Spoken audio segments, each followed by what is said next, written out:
வணக்கம் நண்பர்களே, இந்த வீடியோவில் என்ன பார்க்க போகிறோன்னா என்எஸ்டிஎல் பேன் இகேவைசி அப்ளிகேஷன் எப்படி ப்ராசஸ் பண்ணுறங்கிறத ஸ்டெப் பை ஸ்டெப் வீடியோவை பார்க்கலாம்.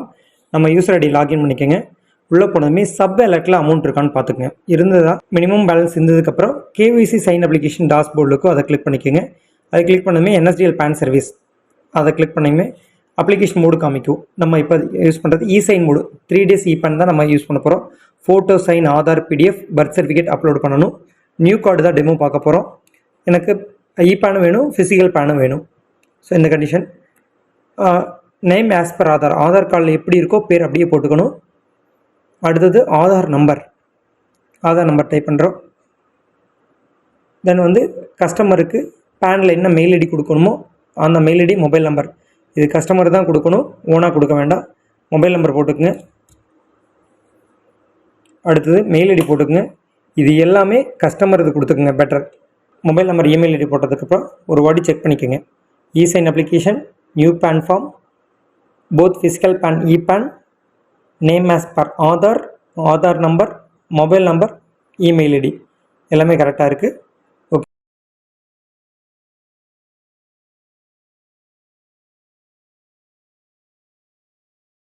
ஓகே, அந்த கன்சர்ன் கிளிக் பண்ணிவிட்டு சப்மிட் பண்ணுங்கள். இப்போது என்எஸ்டிஎல் பேஜுக்கு ரீடைரக்ட் ஆகும். நம்மளை ஜஸ்ட்டு ஒரு பேசிக் மட்டும் தான், மித்த எல்லாமே என்எஸ்டிஎல் தான் போட போகிறீங்க. இதில் புது யூசர் இந்த டைம் வர்றாங்க அப்படின்னா ஃபஸ்ட்டு அட்ரஸ், உங்களோட லொக்கேஷன் அலோவ் பண்ணணும். ஃபார்வர் கொடுத்து அலோவ் பண்ணிக்கோங்க. அடுத்து ஃபஸ்ட் டைம் யூஸருங்கிறவங்க ரிஜிஸ்டர் நவ் கொடுத்து உங்கள் கடை பேரை ரிஜிஸ்டர் பண்ணிக்கோங்க. எங்களுக்கு ஆல்ரெடி ரிஜிஸ்டர் இருக்கனால டேரெக்டாக நாங்கள் லாகின் பண்ணிக்கிறோம். மொபைல் நம்பர் போட்டு சப்மிட் கொடுத்துமே ஓடிபி வரும். மொபைலுக்கு மட்டும்தான் வரும். மொபைல் ஓடிபி எடுத்து போட்டு சப்மிட் பண்ணுங்கள்.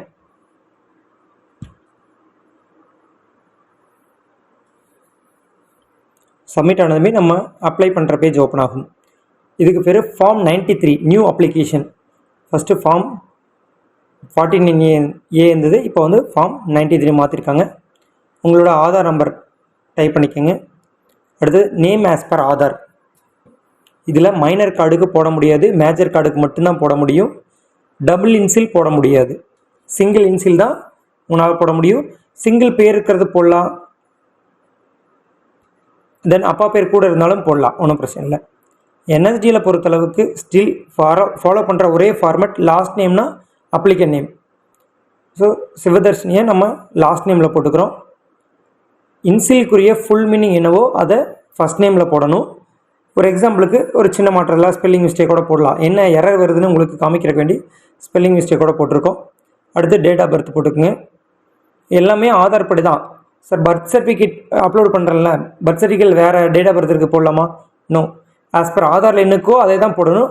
பட் ஆதார் தவிர நம்ம மித்த டாக்குமெண்ட் அப்லோடு பண்ணிக்கலாம். ஓகே, இப்போ பார்த்தீங்கன்னா அந்த இன்சிலுக்குரிய ஃபுல் மீனிங் மிஸ்மேட்ச் இருக்கங்காட்டி அவங்களோட பேரோ, ஜெண்டரோ, டேட் ஆஃப் பர்த்தோ இல்லை நேம் எஸ் பர் ஆதாரோ மிஸ்மேட்ச் இருக்குதுன்னு சொல்லுது. நம்ம ஸ்டெப் பை ஸ்டெப்பாக உங்களுக்கு எகைன் நம்ம செக் பண்ணி பார்த்துடலாம். ஆதார் கரெக்டாக இருக்குது, நேம் எஸ் பர் ஆதார் கரெக்டாக இருக்குது, லாஸ்ட் நேம் அப்ளிகன் நேம் கரெக்டாக இருக்குது. ஃபஸ்ட்டு நேமில் இன்சிலுக்குரிய ஃபுல் மீனிங் போடணும். ஆக்சுவலாக டிக்குரிய ஃபுல் மீனிங் போடணும். ஆனால் நம்ம கொடுத்துருக்கிறது எஸ்ஸில் ஆரம்பிக்குது, அதனால மிஸ்மேட்ச் காமிச்சிருக்கு. ஸோ நான் அந்த எஸ்ஸை மட்டும் டெலிட் பண்ணி டி கரெக்டாக மாற்றிடுறோம். அடுத்து டேட் ஆஃப் பர்த், ஜெண்டர் எல்லாமே கரெக்டாக இருக்குன்னு ஒரு வாட்டி செக் பண்ணிக்கிறோம். செக் பண்ணிட்டு கன்சர்ன் டிக் பண்ணிவிட்டு சப்மிட் கொடுக்குறோம். இப்போ ஃபார்ம் வேலிடேஷன் ஆகி ஓகே ஆயிடுச்சு. ஆஸ் பர் ஆதார் படி மட்டும்தான் நம்மளால் ப்ராசஸ் பண்ண முடியுங்கிறதுல இதில் உங்களுக்கு தெளிவாக தெரியுதுன்னு நினைக்கிறேன். ஓகே, நெக்ஸ்ட் ஸ்க்ரீன் போகலாம். அடுத்தது father name single parent no கொடுத்துக்குங்க. அப்பா பேர் 2 டைம் என்டர் பண்ணணும், அது லாஸ்ட் டைமில் மட்டும்தான் பண்ணணும். தாத்தா பேர் இதெல்லாம் நம்ம தேவையே கிடையாது. ஜஸ்ட்டு ஃபாதரோட நேமை லாஸ்ட் நேமில் என்டர் பண்ணுங்கள். ரீஎன்டர் ஃபாதர் நேமும் ஒரு டைம் என்டர் பண்ணிக்கோங்க. அடுத்து அதே மாதிரி நியூ அப்ளிகேஷனுக்கு மதர் நேம் கம்பல்சரி நம்ம கொடுக்கணும். ஸோ மதர் நேமும் டைப் பண்ணிக்கோங்க. ரீஎன்டர் மதர் நேம்லேயும் டைப் பண்ணிக்கோங்க. அடுத்து ஃபாதர் நேம் பிரிண்ட் ஆகி வர மாதிரி கிளிக் பண்ணிவிட்டு நெக்ஸ்ட்டு கொடுங்க. ஃபிசிக்கல் பேன் வேணுமான்னு கேட்குது, எஸ் கொடுக்குறோம். Source of income from other sources, mobile number, mail ID கரெக்டாக இருக்கான்னு செக் பண்ணிக்கிறோம். பழசுக்கும் இப்போ வேரியேஷன் வர அந்த ரெசிடென்ஸ் ஸ்டேட்டஸ் கொடுத்துருக்காங்க. பழசில் இது கிடையாது, இப்போ புதுசாக எனேபிள் பண்ணியிருக்காங்க. நார்மலாக ரெசிடென்ட் கொடுத்துக்குங்க. நான் ரெசிடென்டாக தான் பாஸ்போர்ட்டோ டின்னோ சப்மிட் பண்ணணும். ரெசிடென்ட் கிளிக் பண்ணிவிட்டு அடுத்து address for communication resident click பண்ணிக்கோங்க. உங்களோட address, door number, street name, post office, taluk, district, country name, உங்களோட ஸ்டேட் பின்கோடு இதெல்லாமே ப்ராப்பராக ஆஸ் பர் ஆதார் படி ஃபில் பண்ணிக்கோங்க. ஆதாரில் தவறாக இருக்குது அப்படின்னா கண்டிப்பாக வேறு டாக்குமெண்ட் வச்சு அட்ரஸ் ப்ரூஃபுக்காக சப்மிட் பண்ணலாம்.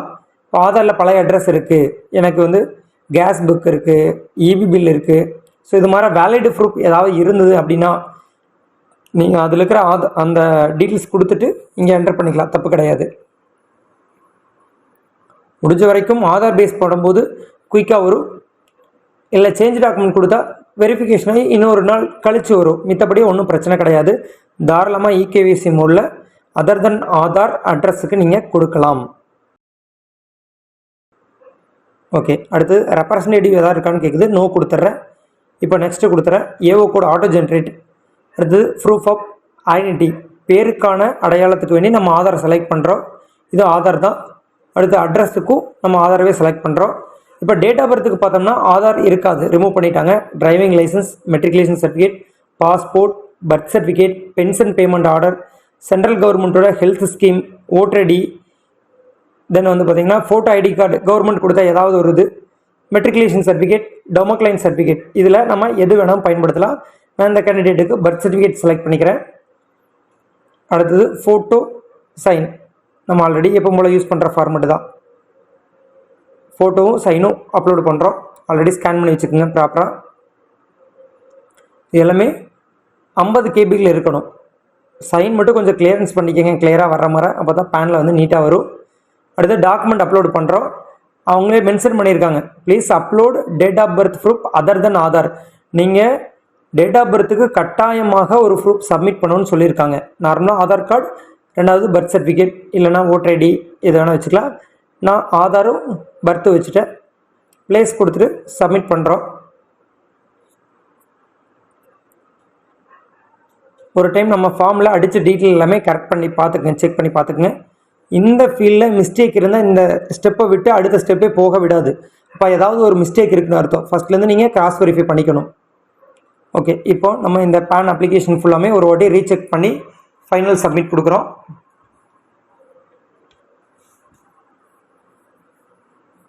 ஓகே, டீட்டெயில் செக் பண்ணிட்டோம். செக் பண்ணிவிட்டு கன்ஃபார்ம் கொடுத்துட்றோம். இதில் வந்து 2 ஆப்ஷன் தான். ஒன்று ஆதாரில் இருக்கிற மொபைல் நம்பருக்கு ஓடிபி போகும், இல்லைனா கஸ்டமர் நேரில் வந்தாங்கன்னா கைரேகை வச்சு பண்ணலாம், ஆதார் கார்டில் ஃபோன் நம்பர் இல்லாமல் இருந்தால். இன்னொன்று நான் சொல்ல மறந்துட்டேன், ஒரிஜினல் ஆதார் டவுன்லோட் பண்ணிட்டு ஐலோக் பிடிஎஃப்பில் கம்ப்ரெஸ் பண்ணிங்கனாவே குவாலிட்டி பக்காவாக வந்துடும். டேரெக்டாக ஒரிஜினல் ஆதாரவே ஐலோக் பிடிஎஃப்பில் போட்டுட்டு கம்ப்ரெஸ் கொடுக்கும்போதே பாஸ்வேர்டு கேட்கும். பாஸ்வேர்டு கொடுத்திங்கன்னா கம்ப்ரெஸ் பண்ணி நீட்டான பர்ஃபெக்ட் ஃபைல் உங்களுக்கு வரும். அதுதான் நாங்கள் ரெக்கமெண்ட் பண்ணுறது. ஏன்னா நிறைய பேர் வந்து இந்த ஸ்கேனிங்கில் தவறு பண்ணுறாங்க. ஒரிஜினல் ஆதார் போட்டிங்கன்னா உங்களுக்கு பர்ஃபெக்டாக இருக்கும். ஆதார் நம்பரை கொடுத்து கெட் ஓடிபி கொடுத்துக்குங்க. இப்போ வெரிஃபை ஓடிபி கொடுத்ததுமே நம்ம இசைன் ப்ராசஸ் ஆகி அக்னாலஜ்மெண்ட் உங்களுக்கு வந்துடும். இதில் உங்களுக்கு சக்ஸஸ் ஸ்டேட்டஸ் இருந்ததுன்னா ஓகே ஆயிடுச்சுன்னு அர்த்தம். உங்களோட அக்னாலஜ்மெண்ட், ரிசிப்ட், பேன் அப்ளிகேஷன் எல்லாமே மெயில் ஐடிக்கு தான் வரும். நம்மளில் வந்து ஜஸ்ட்டு ஸ்டேட்டஸ் பார்த்துக்கலாம், ஓகே ஆயிடுச்சா. நாங்கள் வந்து இந்த அப்ளிகேஷன் ஒவ்வொன்றையுமே செக் பண்ணி கம்ப்ளீட் ஆக வரைக்கும் ஃபாலோ பண்ணி உங்களுக்கு கொடுப்போம். இப்போ மெயிலுக்கு வந்து பார்த்தீங்கன்னா நான் ஆல்ரெடி போட்டது ஒரு டெமோக்காக காமிக்கிறேன்.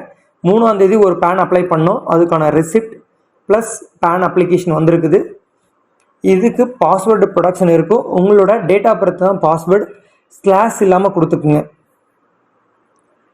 டேரெக்டாக பாஸ்வேர்டு டேட் ஆஃப் பர்த்தை போட்டு ஓப்பன் பண்ணிங்கன்னா ஃபார்ம் ஓப்பன் ஆயிரும். ஒரு வாட்டி எல்லாருமே இந்த பேன் அப்ளிகேஷன் ஃபார்ம் கரெக்டாக இருக்கா, photo, sign, Aadhaar PDF, document எல்லாமே கரெக்டாக ப்ளேஸ் ஆகிருக்கான்னு பார்த்துக்குங்க. இது கரெக்டாக இருந்தாவே உங்களுக்கு மேக்ஸிமம் பேன் வந்து குயிக்காக டெலிவரி ஆயிரும். இன்னொன்று 3 ஸ்டெப்பை வந்து அவங்க ஃபாலோ பண்ணுறாங்க. ஃபஸ்ட்டு இன்வெர்ட் எடுத்தது, அடுத்தது ப்ராசஸ் பண்ணுறோம், ப்ராசஸ் பண்ணி மெயில் பண்ணிட்டோம் அப்படிங்கிற வரைக்கும் ஃபாலோ பண்ணுறாங்க. என்எஸ்டியை பொறுத்தளவுக்கு அது பர்ஃபெக்டாக ஃபாலோ ஆகுது. 3 to 5 days கேரண்டியாக பேன் வந்துடும். ஆனால் இது full and full eKYC esign based தான், அதாவது ஆதார் பேஸ்டு தான் ப்ராசஸ் ஆகும். ஆதாரில் இருக்கிற ஃபோன் நம்பருக்கு ஓடிபியோ இல்லை ஃபிங்கர் பிரிண்ட் வச்சு நம்ம பயோமெட்ரிக் அத்தன்டிகேஷனோ பண்ணியே ஆகணும். எனக்கு 2வது மெயில் ப்ராசஸ் ஆயிடுச்சுன்னு வந்திருக்கு. 3வது மெயில் 7 மணி நேரத்துக்கு முன்னாடி எனக்கு கம்ப்ளீட் ஆயிடுச்சுன்னு சொல்லி பேன் கார்டே மெயில் அனுப்பிட்டாங்க. இந்த பிடிஎஃப் ஃபைலுமே ப்ரொடக்ஷன் இருக்கும். உங்களோட டேட் ஆஃப் பர்த் போட்டு ஓப்பன் பண்ணி பார்த்துக்கலாம். நான் ஒரு எக்ஸாம்பிளுக்கு உங்களுக்கு ஓப்பன் பண்ணி காமிக்கிறேன். இன்னொரு விஷயம், நான் சிங்கிள் நேம் போட்ட கார்டு தான் போட்டேன். ஸோ அதனால் வந்து நேம் ஆன் கார்டு எப்படி வருங்கிறத நான் இன்னும் ஃபைனல் பண்ணலை. சிங்கிள் நேம் இருக்கிறனால அப்படியே வந்திருக்கு. இன்சில் கார்டு இதெல்லாம் எப்படி வரும்னு அடுத்த வீடியோவில் நான் உங்களுக்கு இன்ஃபார்ம் பண்ணுறேன். ஏன்னா நிறைய பேர் இந்த இன்சில் இருக்கிறவங்களுக்கு நேம் ஆஸ் பர் பேனில் எப்படி வரும் அப்படின்னு நிறைய டவுட் இருக்குது. டிபார்ட்மெண்ட்டில் சொன்ன வரைக்கும் ஆஸ் பர் ஆதார் படி தான் வரும்னு சொல்லியிருக்காங்க. பட் நம்மளுக்கு பேன் கையில் கிடச்சாதான் இதுதான் ஃபைனல் அப்படிங்கிறது தெரியும். ஓகே, என்எஸ்டிஎல் உங்களுக்கு கொஞ்சம் ஈஸியாக இருக்கும்னு நினைக்கிறேன். இதில் மெயினானது டாக்குமெண்ட் அனுப்ப தேவையில்லை, full and full digital mode மட்டும்தான். ஹார்ட் காப்பி நம்ம எங்கேயோ ஸ்டோர் பண்ணணுமோ அனுப்புங்கிற அவசியம் கிடையாது. ஓகே, இந்த வீடியோ உங்களுக்கு பயனுள்ளதாக இருக்குன்னு நினைக்கிறேன். மேலும் சிறந்த வீடியோ மூலம் உங்களை சந்திக்கும் வரை உங்களது விடைபெறுவது தேவா திருப்பூர். நன்றி நண்பர்களே.